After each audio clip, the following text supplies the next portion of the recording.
আসসালামু আলাইকুম ওয়া রাহমাতুল্লাহ।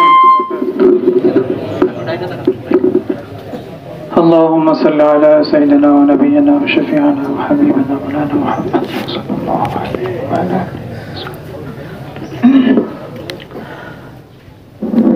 আমার আগে অনেকেই অনেক কথা বলেছেন, আমি বেশি কিছু বলবো না। আব্বা লাস্ট 3 মাস যাবত অসুস্থ ছিলেন। আমরা অনেক দৌড়াদৌড়ি করেছি, বিভিন্ন জায়গায় অনেক ডাক্তার শেষ করছি, ভালো ভালো ডাক্তারের কাছে নিয়ে গেছি, কিন্তু আব্বার রোগটা আসলে নির্ণয় করতে পারে নাই। সবচেয়ে বড় যেটা ছিল, রোগটা আসলে নির্ণয় করতে পারে নাই ডাক্তাররা। সর্বশেষ ঈদের 2 দিন পর অবস্থা খুবই বেগতিক ছিল, প্রচন্ড বমি ছিল, পেট ব্যথা ছিল। তো ঢাকা মেডিকেলে নিয়ে গেছিলাম।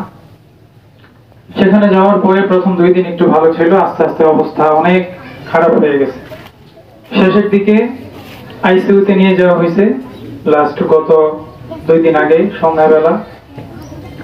আব্বার সমস্যাটা তখনও পর্যন্ত ডাক্তাররা বের করতে পারে না।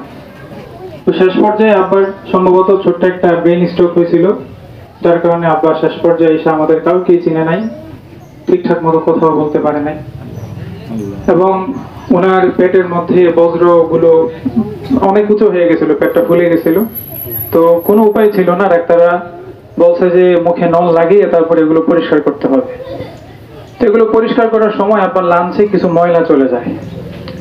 তো ডাক্তাররা আমাকে বলে যে ওনার একটা নিউমোনিয়া হওয়ার সম্ভাবনা আছে, এটা যদি হয়ে যায় তাহলে 100%-এর মধ্যে 1% রোগী কামব্যাক করে, আর বাকি সবাই ফল করে।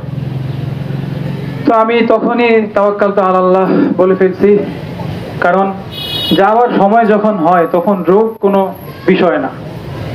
সর্বশেষ আব্বা আজকে সকাল 8:45 ইন্তেকাল করে। ইন্না লিল্লাহি ওয়া ইন্না ইলাইহি রাজিউন। ডাক্তাররা সর্বশেষ আমাকে ডেকে বলে যে তোমার বাবার সাসপেক্টেড ক্লোন ক্যান্সার ছিল। ওনারা শিওর ছিল না, কিন্তু তারপরে ওনারা ধারণা করতেছে যে মানে ক্লোন ক্যান্সার ছিল।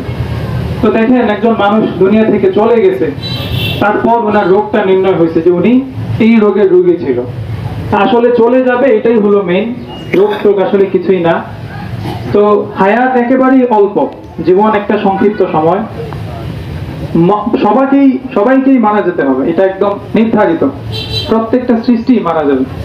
তবে আমাদের উচিত প্রত্যেকটা মাইয়েতের জানাজা থেকে শিক্ষা গ্রহণ করা, নিজের আমলকে উন্নত থেকে উন্নততর করা, আল্লাহ রাজি খুশি হাসিল করা।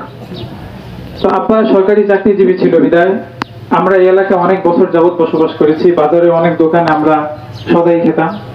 আপনাদের কাছে অনুরোধ জানাচ্ছি, আমার আব্বা তো চলে গেছে, হয়তোবা কোনো দোকানে বা কোথাও বাকি রেখে গেছে, কারোর কাছ থেকে টাকা পয়সা হাওলাত নিয়েছে, আমার আব্বার হয়তো মনে না থাকতে পারে।